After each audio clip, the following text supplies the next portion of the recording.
Hello there, how are you? This is Anthony Mwerore here live on Facebook and also live on Book Place on Facebook.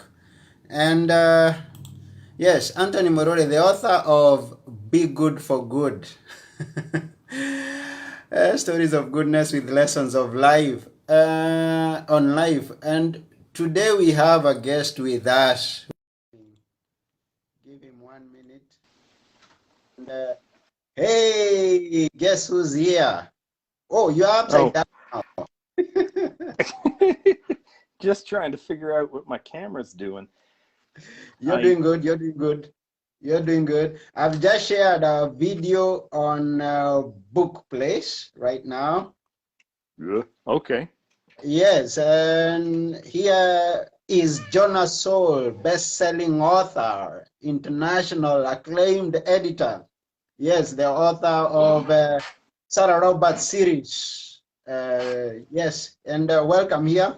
It's a pleasure to have you in our lives. So, how are you? I'm doing well. How are you? Wonderful. I'm well too, and I'm grateful. Yeah, it's a wonderful day. This Tuesday. We have some people who are already jumping in. We have Christina who's liked the video from the very first few minutes. Thank you, Christina, for liking the video. And everyone else who's coming on, will be appreciating you as we move along. Welcome to this Live with Jonas Saul, where we are going to talk about books and nothing but books. So thank you very much. It's been some time from the last time that we had a chat.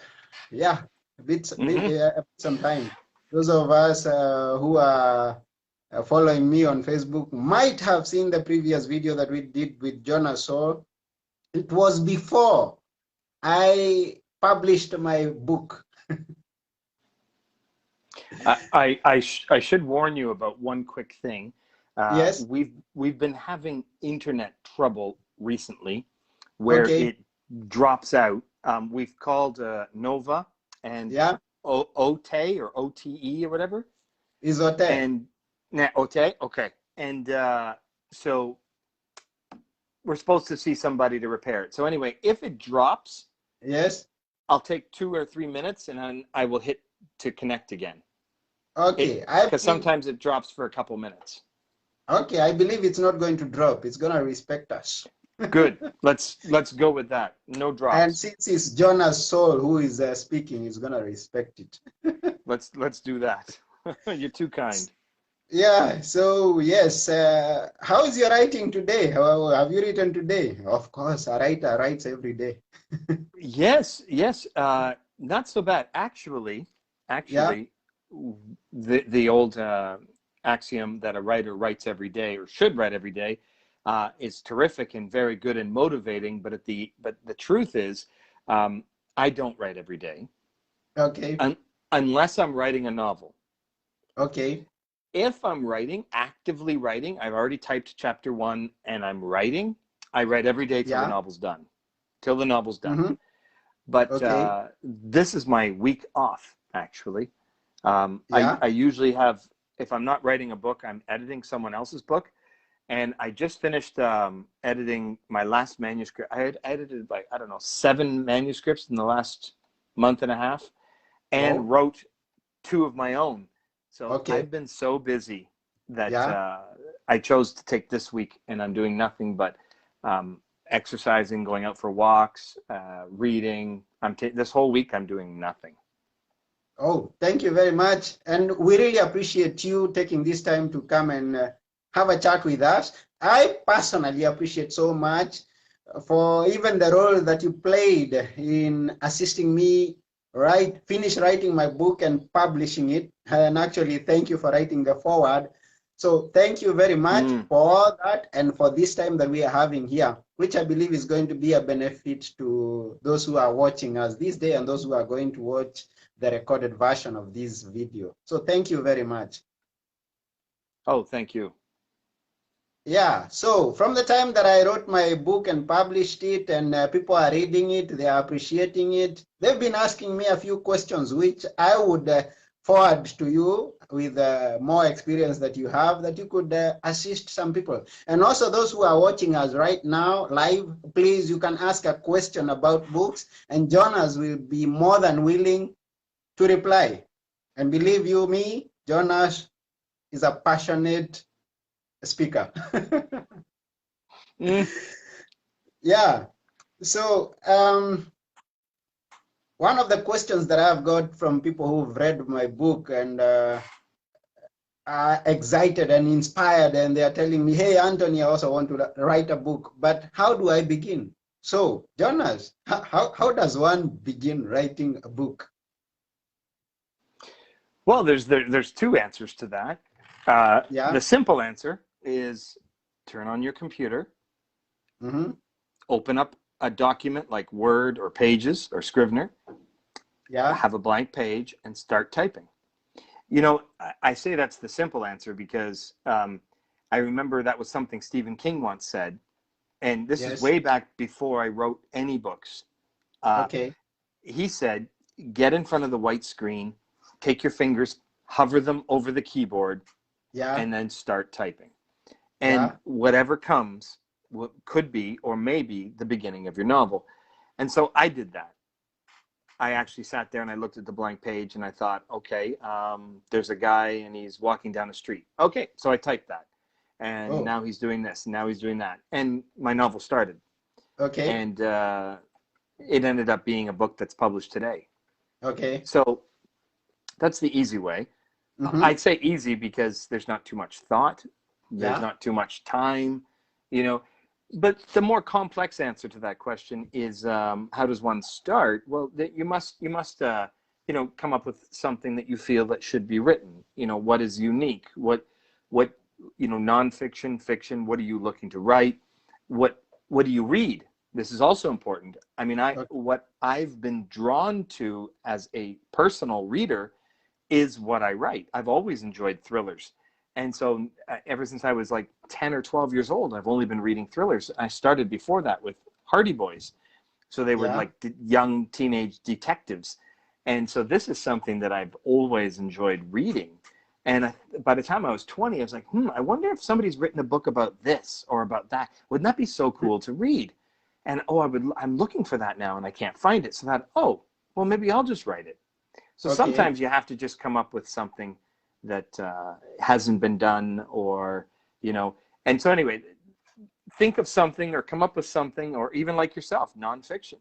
Mm-hmm. And you came up with something that is very beneficial. And I think that you had an arc or a process of learning through your experiences in life from your time as a youngster to today, and you were Mm-hmm. able to take a look at that I think it was the tobacco tree or some kind of tree that went through these life cycles and apply it to your life and the life Yeah. cycles. Mm-hmm. Nah, so once you do that, it's really liberating to get in front of the computer, the white screen, or you know what? Some people take a pen and paper and just start writing. Okay. Yeah, so whoever asked that question, you've had the answer. There's always two ways, or there are different ways of approaching a subject. And this one of writing, you can start by just getting on the computer. Right now that you're watching this live, you can just get onto the computer and say, on this day, I listened to Jonas Saul and Anthony, Hmm. and book starts. Yeah, you could type that.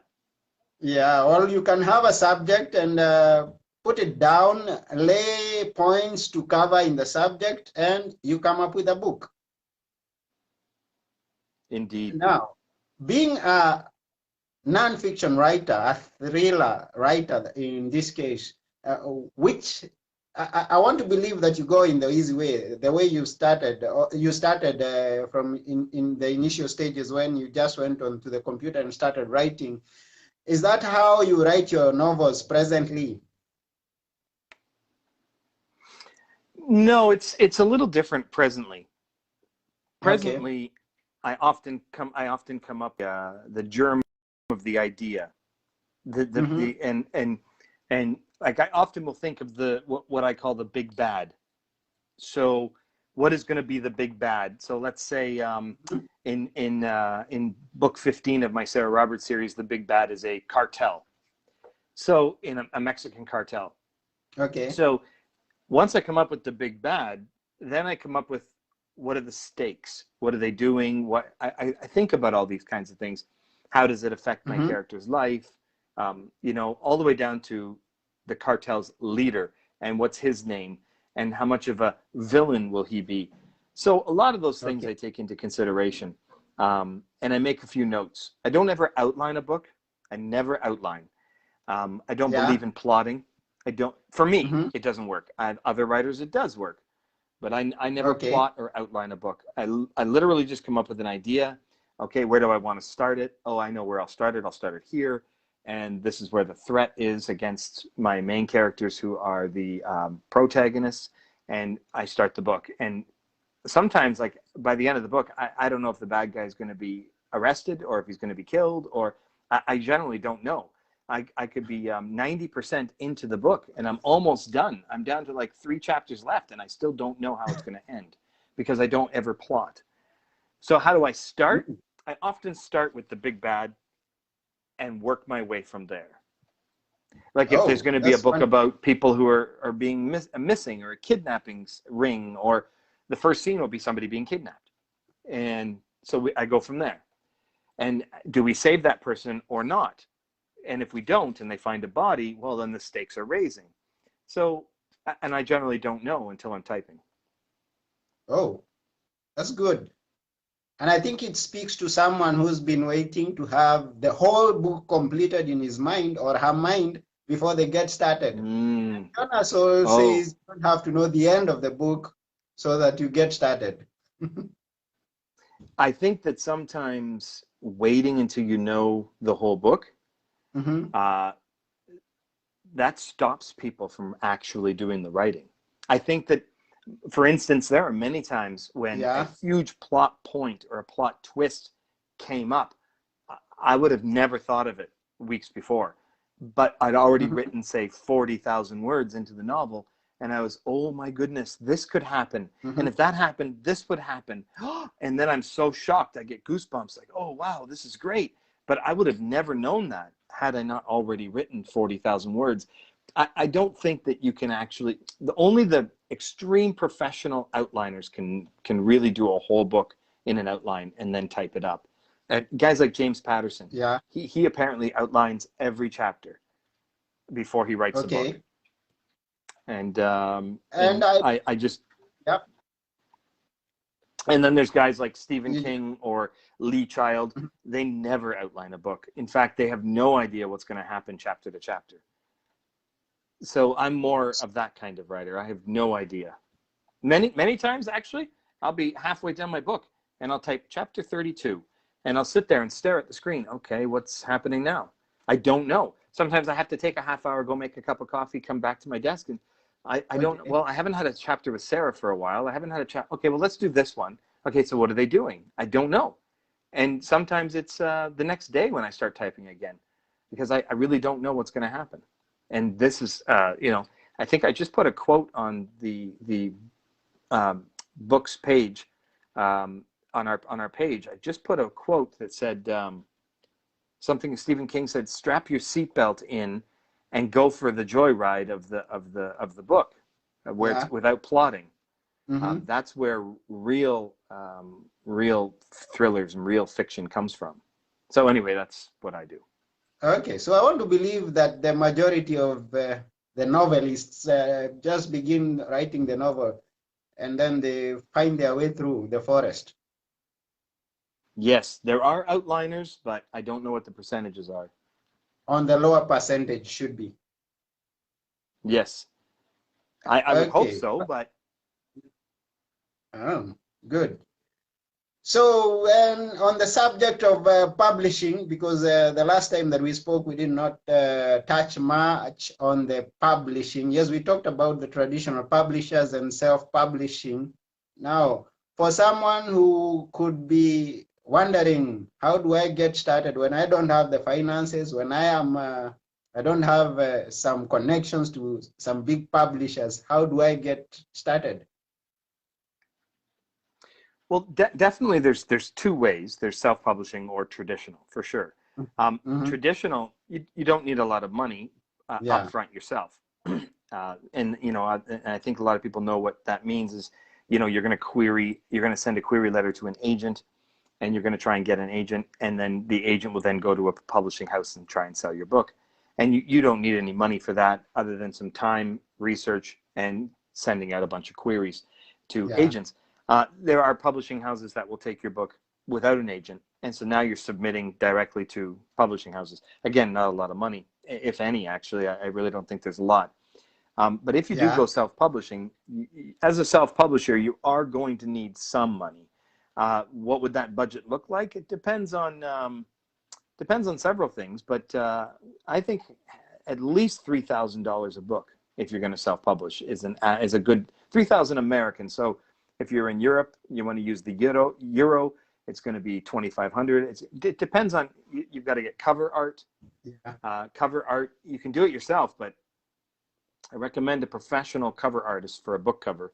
You Mm-hmm. want to look professional. If you put it up on Amazon and you've done a nice graphic design job, sometimes it works, but sometimes they say that the odds are doing it yourself, you don't get as good results. But then there's some that are amazing.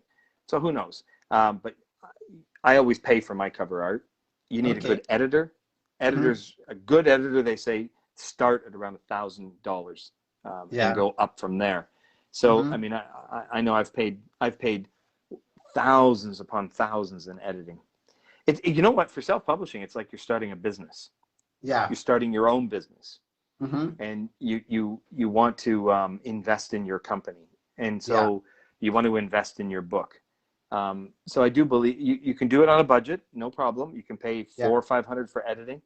Mm-hmm. I just think with editing, you get what you pay for, and sometimes a $500 edit, there's a lot of things that are going to be missed, Yeah. unfortunately. I I used a professional editor in New York um, okay. years ago when things were when things were not as expensive, and I paid 2,500 American for my first edit. That Mm-hmm. was my first round. Once I did all the edits, I sent it back and paid 2,000 for the second round. Yeah. Once I was done those edits, I paid another 2,000 for another round. And that was just one Yeah. book. Yeah. Yeah. Yeah. Uh, this is, and but that book sold. That book also sold almost 2 million copies, and now that book has a Hollywood deal. Uh-huh. That's So they're quite. making a movie with that book. Yeah. Yeah. Yeah. So Yeah. you got to pay. You've got to get a great cover and a great editor. And if you're looking for success, if you're looking for financial success, if you're looking for to quit your day job, well, then you've got to do this professionally. If you Mm-hmm. just wanted to get your book published, you can do it on a shoestring budget for sure. But I've always wanted to do this as a living, and I have been for 10 years. Oh, wonderful. So this is something the new writer, the one who wants to publish, should be ready for. I mean, once you've written your book, you've got to have it edited. You have got to uh, plan how you're going to publish and invest on editors and proofreaders and until you make it to the professional level so that you can get it published. So Right. someone has to be ready for that. So I want to appreciate a few things who are here. We have uh, apart from Christina, who joined us from the beginning, we have Mary Mwangi. Thank you very much. He's saying, wow, interesting. We have Despina P Square saying interesting also. And yes, Mary is saying good advice. So the good advice is that if you're planning to start a business, you should invest in the business that you're planning to start. That includes writing and Mm-hmm. publishing. You don't just start on zero and And it and also it also includes advertising things and also business cards. I think you've shown it on some of your TikToks, but I mean, I pay extra money for a card that yeah, opens like a book, and has and I pay extra money for advertising. Getting an advertisement on BookBub is for a 99-cent sale for 1 day on the BookBub email is over $900 American I have to spend for just one Yeah. day on their email. So Mm. there's a lot of money you have to spend to advertise. You don't have to spend. You don't have to spend that much, but I Yeah. mean, there's Facebook ads and different things people do. But it is like running a business. We were actually going to come there because at some point, for those of you who don't know, we've got a new group which is called Book Place. It has over 40,000 members, which we've partnered with Jonas Saul in the past few days. And a few days before, I posted a question asking the people there, the authors in the group, what is your biggest challenge? And over 90% of the authors talked about marketing and sales. Mm. So this is something that could be very helpful because someone is going to get started on a book right now after watching this video. I believe he's going to get the inspiration and start on a book and invest in it as you've advised to invest. But after it's published, and then how does it get to the reader? I mean, how does it sell to the millions that Jonas Saul has sold? Well, that is a great question, and it is very challenging to do that, to get to the readers. But one thing I learned early was that it also, I'll get to that one thing I learned early, but it also depends on how many books you want to write, Yeah. or you feel that you are going to write. How many books are in you? For instance, I'll give you a quick side example. When a publisher is contemplating whether they're going to buy your book or not, one of the questions one of the questions they ask is, what's your next book about? And what Yeah. they're actually asking you is, are you going to write another one? Yes. Or they want to, because publishers don't invest in a book, they Uh-huh. invest in an author, because Okay. they don't want one from you. Publishers will often Yes. sign 2, 3, or 4 book deal, sometimes even a 5 book deal or more. I've even heard of a 10 book deal with an author. Mm-hmm. So publishers want more than one book. That being said, Yeah. how many books are in you? This is where your marketing starts. And the reason I say that is because one of the best pieces of advice I ever got, I was Yeah. on my 2nd book at the time. I'd only written 2. I was working on my 3rd. And I read that the best way to advertise yourself or to promote yourself is to write another book. And Yeah. I scratched my head, write another book. Well, I'm doing that. How does that get me advertising? What they were talking about was the more novels. Okay, I'm talking fiction now, but Yeah. even nonfiction. The more books you have out there, the more times people see your name, your brand, the more it becomes trusted, or people become comfortable or confident with it. Um, Mm-hmm. I also read that back in 2011 that once you have 10 books, you have an internet presence once you have 10. So what Okay. I did was I got off Twitter. This is 2011. I was doing so much Twitter, Facebook, Instagram, well, Instagram 2013, but I ended up cutting that all down to like 1 hour a day and spent the rest of my Mm-hmm. day writing so that I could put out book after book after book, year after year. So I Yeah. did that. Once I got to 10 books, my sales were enough that I didn't have to work anymore outside the house. Once I got to Mm-hmm. 12 books, that internet presence, I actually got my first email from Hollywood once I hit 12 books. Once I hit 14 books, I was flying to Los Angeles to meet Mm-hmm. with the studios. Then I got to book 17 and 18 and 20, and now I'm getting the notifications that they're getting ready to make the movie. All Okay. this happened because how do you promote yourself? I wrote another book. I didn't do any Facebook. Actually, I did my first Facebook advertising just a few weeks ago, and it didn't really do anything for me. I've Okay. sold millions of books because I've written a lot of books. And the other Mm-hmm. thing is, once you have a reader who likes you, because as soon as they see I've got 5 other books or 10 other books, they race out and buy another one. They try it and they're like, oh wow, I really like this one. So then they go and buy 2 or 3 more and they love those, then they buy the rest. So the best way to promote yourself and find success and have multiple sales is to write more. I believe in that. Yeah. Then there are other things you can do. There are a list of things you can do, and there are many things that I've done. I'll give you Mm-hmm. a couple quick ones off the top. One is when I travel, you don't even have to travel to do this. You can do it from your hometown. But when I Yeah. travel, I often go onto Facebook or Instagram and say, who wants a postcard from Rome? Because I went to Rome, I went to Denmark. And then I get, I'm going to cap it at 100 people. So Yeah. private message me if you want a postcard. So what happens is I get all these messages within 10 minutes, I hit 100. And I'm like, okay, stop, stop, stop. But I fly to Rome, I buy 100. You can buy postcards in bulk many times. I sit and quickly address them all. And I say, hey, thanks for reading, Jonas, whatever. I mail them all out. It's an expense, yes, but the cost of 100 stamps and 100 postcards is very small. And what Yeah. happens is all these people around the world, a week or two or three later, get the postcards. They take a picture and say, oh my goodness, one of my favorite authors sent me a postcard from Rome.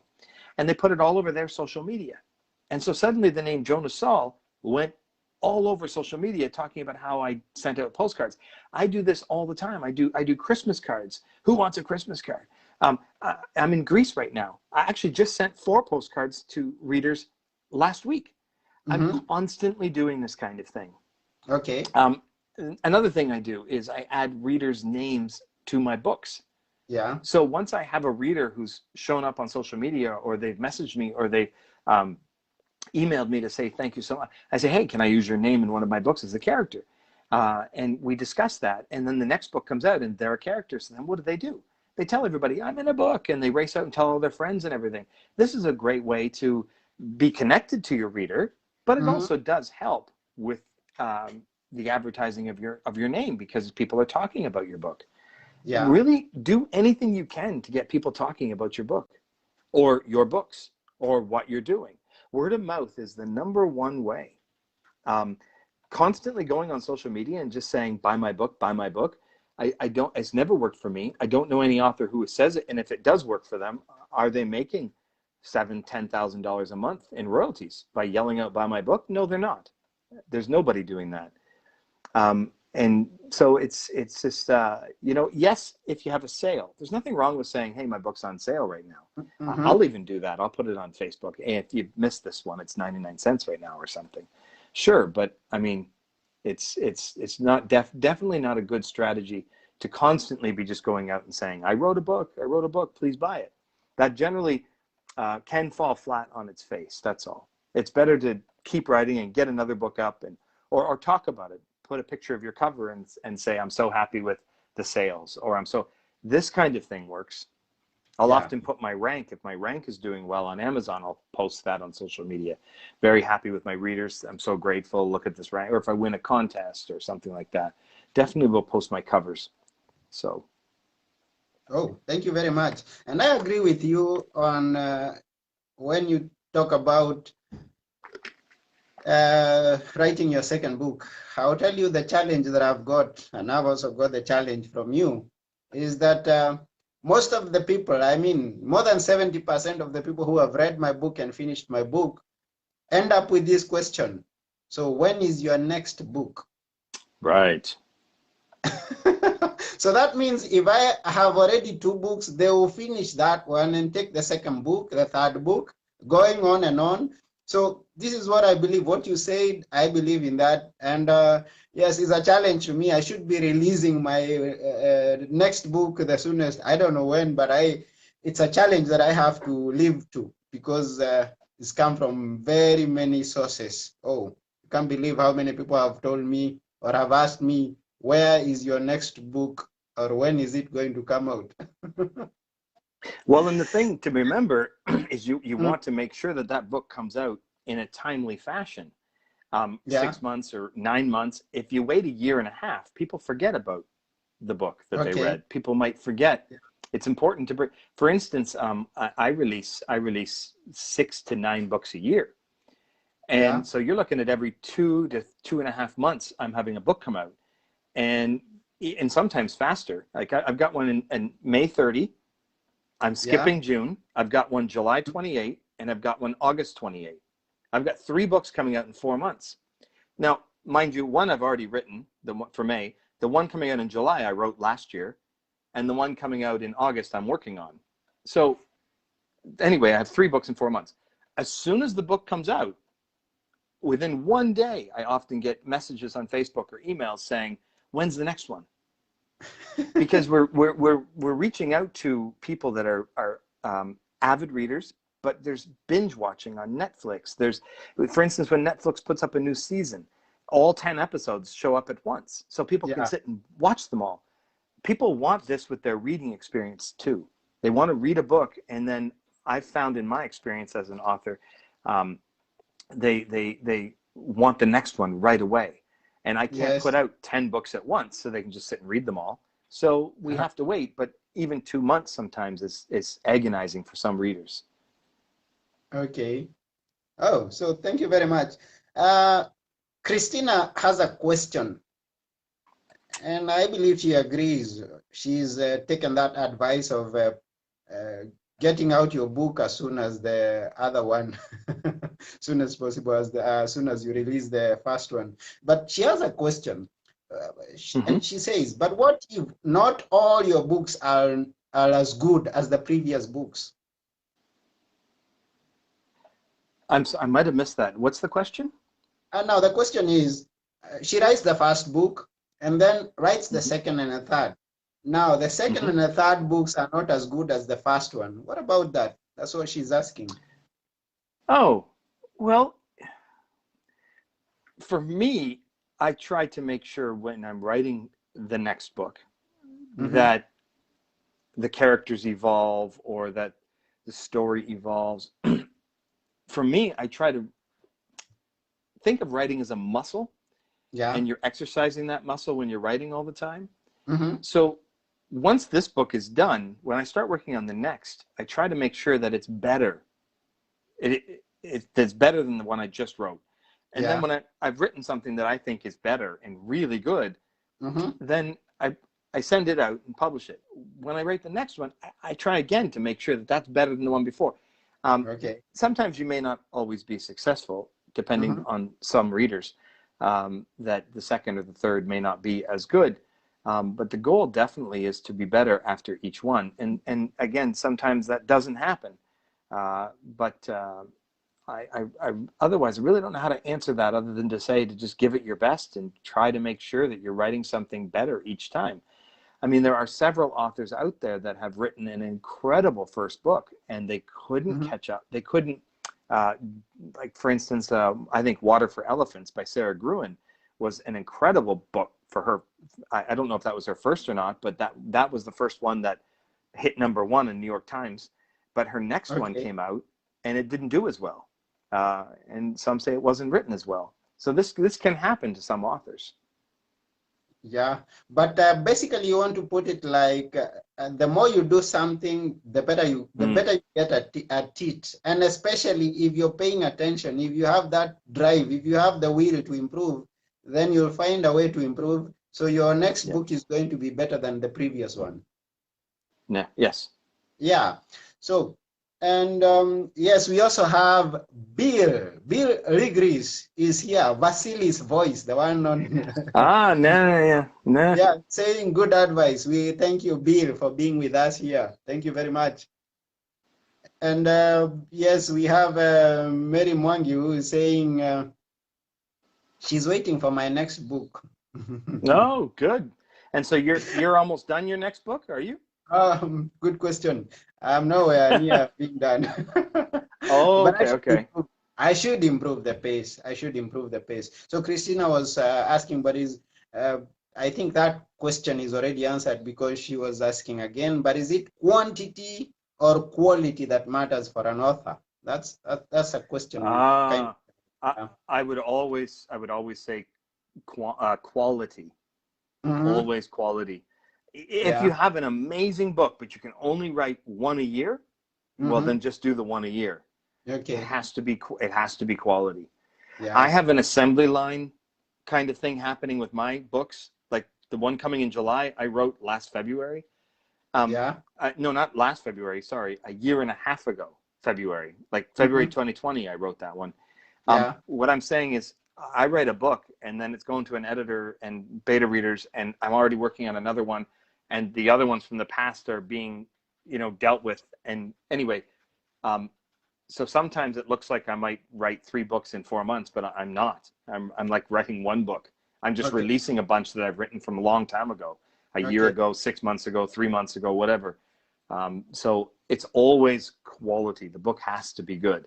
Yeah. If you're just pumping out a book a month, you're writing 12 books a year, and they're not good, you're wasting your time, because the reviewers will put on there, oh, 1 star, oh, this wasn't edited, or oh, there's no story here, or whatever. Unless you can do 1 book a month and it's amazing, well, then Okay. do that. But definitely quality has got to be number 1. Ah, good. And you are on another level. I mean, when you're talking about doing a book last year, I know that you've already done a book for 2022. When we are in 2021, Mm. May, you've already written one for 2022. That's on a higher level. Yeah, Even though we yeah, understand it's your full-time job or full-time hobby job, right. but that's Yeah. on another level, writing a book for a year to come. Anyway, that's quite good. So as we proceed, okay, I want to appreciate other people who are here. I can't say their names, but as you're watching now, as you watch later, please feel appreciated that you've taken your time to watch this video. And yes, we are moving on. What advice would you give a first time, right? Okay, someone who's I mean, all the advice that we are giving is for people who are first timers, but what greatest advice would you give someone who's just getting started on writing, publishing in this case? I think that the one of the best pieces of advice I ever got, and it really helped me, was remove all doubt. Mm-hmm. Doubt is what kills almost every author I've ever met. I do Mm-hmm. writers conferences around North America. I've talked to hundreds and hundreds of authors. Doubt or fear, I call it doubt though. Doubt is what stops everybody. Doubt is what Mm-hmm. creates writer's block. Doubt is what causes writers will start a book and they'll be 5 or 10,000 words in and enjoying it Yeah. and really having a good time. Then they may start to doubt that they can finish it, or Mm-hmm. geez, I don't know what I'm going to do with this bad guy, or is my main character believable enough, and they start Mm-hmm. going down these questions, and then they start to doubt and their word count suffers. Then they think, well, I'll Yeah. take a week and I'll reread what I've written to get my head back into it, and before you know it, they're editing and they've spent a month playing with it. They've got no new words, and it all came from doubt. Mm-hmm. Finally, you may finish it, but then you have doubt, can you publish it? Number 1 piece of advice is forget about all that. Forget all the doubt and just write. Just have fun. Just get it on paper. I think it was Steinbeck who said, or it was King, he said, vomit the words onto the page. Work it out later. Um, Shakespeare once said, doubt is your biggest traitor. And he said that you will lose what you oft might win if you allow doubt in your life. Yeah. I actually thought that doubt was a traitor, and it was trying to thwart me from what I was doing. So I Mm-hmm. gave doubt a funeral. I literally gave it a funeral, and I buried Mm-hmm. it. And I had no doubt that I would make it. I would be a best-selling author. I would be on the charts. I would have a Hollywood deal, and I would write dozens of books. And I started Mm-hmm. with book 1, and I said, I'm not going to have any doubt. I'm just going to write like a maniac and do whatever I want because it's going to work. Yeah. I have no doubt. And it did. So I believe that doubt is what kills almost every dream I've heard from a writer. And I think that you can Oh, take that into any self employment, if it's a painter or if it doesn't matter what, doubt is what it really stops us. And so I think you need to get rid of doubt. and I think I have some encouragement to someone out there because I'll have to give out a secret that this was not my first book to write. I wrote my first book 20 years back. Wow. I talk about that in the book, Be Good for Good. Mm-hmm. But the first book that I wrote is still a manuscript. So that Mm. could be coming out somehow improved. But maybe it's the doubt that stopped me from publishing that book during that time, because I thought maybe it's not up to par. So this is the way I'm looking at it. How I came to publish this present book, The Be Good for Good, is that I got connected with some authors who are doing it, who are killing it in the field. I got connected to one George, who is a friend on Facebook. And then somehow, I mean, and I am saying this time is divine. I mean, the writing of my book has been divine because it's about the same time that I got connected with George, which is the same time I got connected with Jonas online. And so, having been connected with people who are doing it and believing in what they are doing, and then them getting to look at your work and telling you, yes, you are on the right line, that will give you the courage and the motivation to move and do it. Because by the time I was just about to publish, I gave my manuscript to Jonas, who told me, hey, Anthony, this is a very wonderful book. And so I believe it's a wonderful book, and I had it published. Terrific. So I think that's one of the ways of dealing with doubt and get moving. Have Hmm. someone who is doing it. Be connected with people who are already doing what you want to do. Yeah. I agree. Mm-hmm. Motivated. Yeah, so I was going to ask you about that question that I touched on motivation. How do you get the motivation to keep on moving? Apart from that idea, that tip Mm. that I give someone out there, how do you keep moving even when you're not connected to other? I mean, you've gotten started, but you the people you're linked with, you're not talking on a daily basis. So if I tell you to write a book today, I won't be there tomorrow to ask you whether you wrote a paragraph yesterday. So how do you get motivated to start and finish? That is a very good question. I don't think I've ever been asked that question as Mm-hmm. an author in any conference I've ever been to. And there's almost no answer Yeah. because, I mean, it's a self-motivation. Mm-hmm. It's something I wake up with every day. I can't wait to write the next story. I'm always thinking about the next story. And as soon as I'm finished, I can't wait to write the next one. And Yeah. I've already got that idea. I'm working it out in my head when I'm driving or walking or going out for an evening walk. I'm like, oh, I could do this. Oh, this is great. I can't wait to get back to my computer to type up that scene or something. It really just comes from within. It's there's nothing, there's no magic bullet or something I could say about motivation other than it has to be organic or you know, geez, I wish I had a better answer for that one, but I'm just extremely motivated to write I write like a crazy man ever Mm-hmm. since I can remember. But it's always been, I was writing when I was, in fact, before I even knew how to write, before I even knew what words look like or how to spell, before Yeah. I even went to school. I was Mm-hmm. 3. And my sister caught me with her textbook because she had an older sister in school. I had her textbook out and a blank piece of paper and a pen, and I was copying all the words down. I had no idea what I was writing though because I didn't know how to read yet. But I had such an intense burn to write that I was writing before I could read. Mm-hmm. So um, That's interesting. I don't know where the motivation comes from. All I Yeah. know is that I just want to write as much as I can, as fast as I've written over 40 novels now, and Yeah. I just passed my 50s. I'm looking at another 50 novels before I get into my mid 60s. I'm writing up to six books at least a year.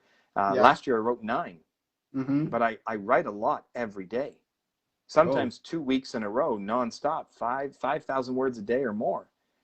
I just have to keep writing. So where does that motivation come from? I've no, it's a fire that's getting eternal fuel. So I think that what motivates other writers, uh, it just has to come from within. I really don't know an answer for that. good. And when you're doing something that you love, you don't have to be motivated to do it. Mm. You just do it, and you love writing. Oh, way too much. I'm Yeah. addicted. Uh-huh. That's very good. So you'd Yeah. better, if you want to write, you'd better be addicted to writing. Now, let's talk about style for a while. Christina is asking, any suggestions on how to invest your own personal writing style?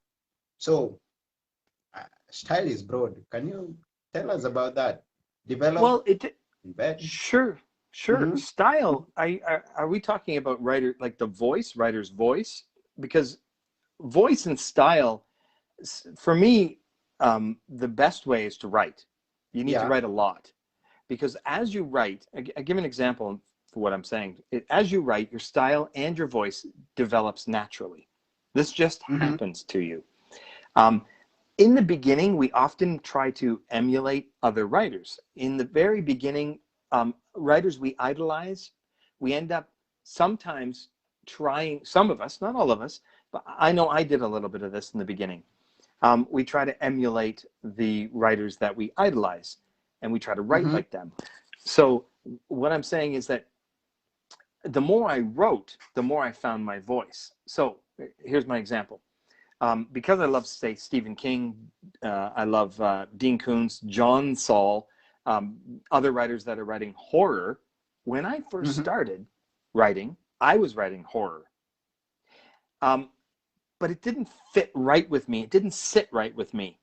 After a couple of years of writing horror novels, Yeah. horror short stories, and so on, I realized that that wasn't my voice. That wasn't my style. But Mm-hmm. I only figured that out, though, through the process of writing. Mm-hmm. So I think that to find your style or your voice, you need to just write, and you will naturally fit into who you are.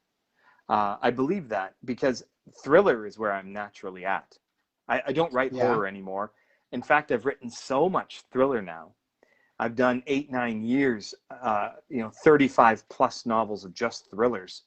That Mm-hmm. if I ever tried to write horror again, which I have no interest, but if I tried, I think it would be very challenging. Where in the beginning, I thought that was my voice or my style, but it wasn't. Okay. Yeah, thank you very much. So it's good that you say that you can invent your own style and you can also improve on your style. And that's the question that Christina was asking. So thank you very much.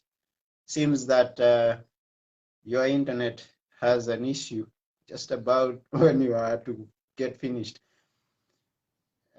So yes, we lost Jonas for a little while. He'd warned us about this, so don't be worried. He'll be coming back soon. So he says that you can invent your own style, or you can improve on the style that you have, and live to the standards of the reader, the one who are waiting to read your books. So, Christina, great live. Thank you, Anthony and Jonas. All the best wishes. Thank you very much, Christina. We really appreciate you staying here all this time from the beginning to this point. And Bill is asking a question which Jonas could answer once he comes back. So thank you very much, all those who are watching, all those who are watching the recorded version. Yeah, people are going to watch the recorded version. And thank you very much. If you have not read my book, please make sure that you buy my book. And also Jonas Saul's books. Get to buy them. You can always find them from jonassaul.com, or you can go to Amazon and search for Jonas Saul. And yes, get to buy his books. So buy our books. And yes, thank you very much, Christina, for the best wishes. And everybody else who's here, I really appreciate you in a great way. If you have any other question that I could answer before I sign off, Jonas is back. Jonas is back. Let's welcome him back to to wind up. Yes, so welcome back, Jonas. So, Beer, thank you also for staying here all this while. Welcome back. You had warned us, so we are okay with that. You had given us a warning. Yes, I'm back, but I'm on 4G data because my internet's completely gone now. Okay, no problem. We are actually just about to wind up. We have about 5 other minutes, but before you Okay. leave, before we ask you for your final word on this journey of authorship, that's the word? Yes. What is your thoughts for first authors going through self-publishing platforms like Lulu?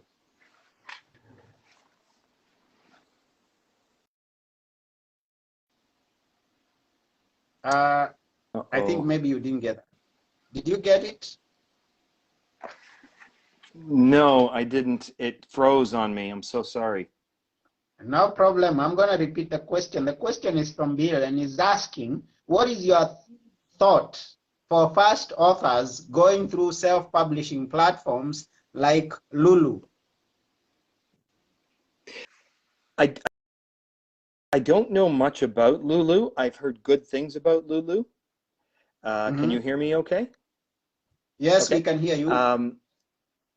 Oh, perfect. I work with Amazon for Mm-hmm. most of my, and 90, believe it or not, 98% of my sales come from Amazon. Yeah. So I work with Amazon almost exclusively. They have been very kind to me. They invited me down to Seattle in 2014 in March, and I went down and toured the offices. Amazon's done promotions with me. Once they start seeing your sales, they help your sales. They send Okay.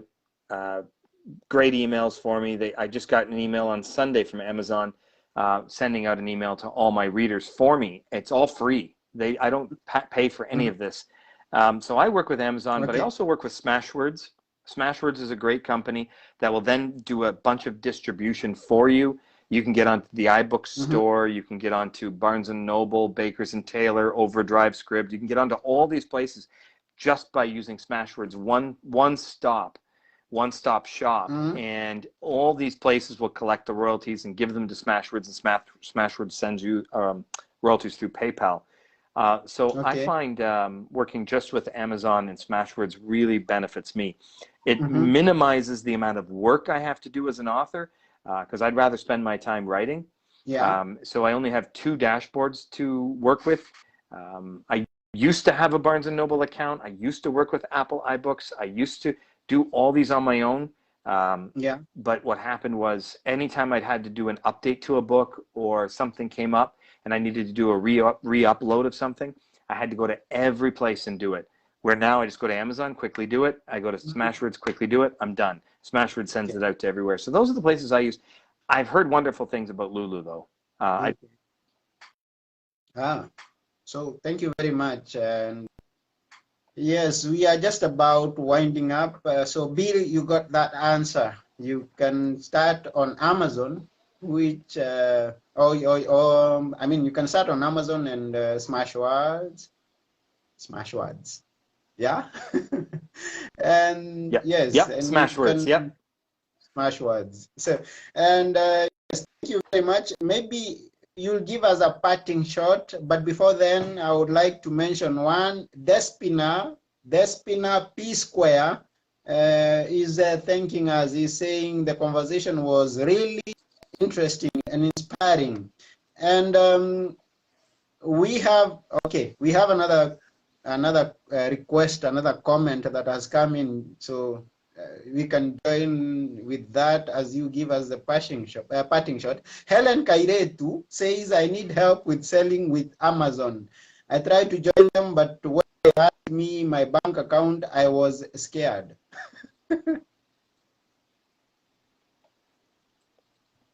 Jonas? So I heard some of that, I think. Something about Amazon trying to make some sales and something about her bank account. Yes, because she was asked to give her bank account and then she got scared. I don't know why she got scared. Oh, so because they need the bank account information to pay your royalties. They do a direct Yeah. deposit. Mhm. If that's what she's discussing, if that's what she means, yeah, there's nothing to fear there. I have, they have access to all my royalties get paid directly to my bank account. Okay. although I discovered as I am publishing on Amazon that there are some areas that direct deposits are not available, so they'll have to send you a check or something like That's that. right. Yeah. So Kairetu, if you are somewhere that they don't accept the banks, you can request for them to send you a check to where you are for your loyalties. That's right. Yeah. So in conclusion, Jonas, give us a parting shot. Well, let me say, you know what? This is about writing. Whether you Yeah. want to be extra successful as a professional author, or you just want to write stories for your family to read, whatever you're doing, just keep doing it. Amazon offers a free platform to upload your book. If you just want it for your friends and family, do that. You can even get it up there in print, and you know, everyone can read your story. It could be memoir or biographical, or if you're writing thrillers like I do, and you want to be successful, then write another one and another one and keep uploading them. Really, at the end of the day, my parting shot is stay motivated and keep writing. Unless you're doing what Anthony's done. His book, Be Good for Good, terrific book, and it's doing well. And a lot of people are excited about the second one. So Anthony has to write a second one now. Yes, I have to write a second one. And I'm calling for those who have not read the first one to go and buy the first one. Be Good for Good. It's on Amazon or my website, anthonymoiro.com. And those who have not seen Jonas Saul books, you can go and, oh, you actually have it right there. Be Good for Good and by Yeah. Anthony Moiro. And also Jonas Saul books, go and buy them. And yes, let's keep on moving. So Helen Kairetu says thank you. Bill Wrigley's, that is Vasili's voice, says thank you guys. Great live, great advice, guys. As always, we have Rian Bardet is saying hi, Jonas Saul. I think he's your friend. Rian Bardet is saying hi, Jonas Saul. Oh, okay. Yeah. Hello. Yes. So say Yasas is in Greek, that is bye-bye. Thank you very much, each and every one of you who have watched us this live, and those who are going to watch the recorded version. You can get the YouTube channel, Book Place. It's going to be uploaded there as soon as I can. So thank you very much, each and every one of you. Mary Mwangi, thank you very much, and every other person. Thank you, and thank you, Jonas, very, very much. And thank you. Yeah, and have a beautiful evening. You too. Take care. Okay, okay, bye. Okay. Thank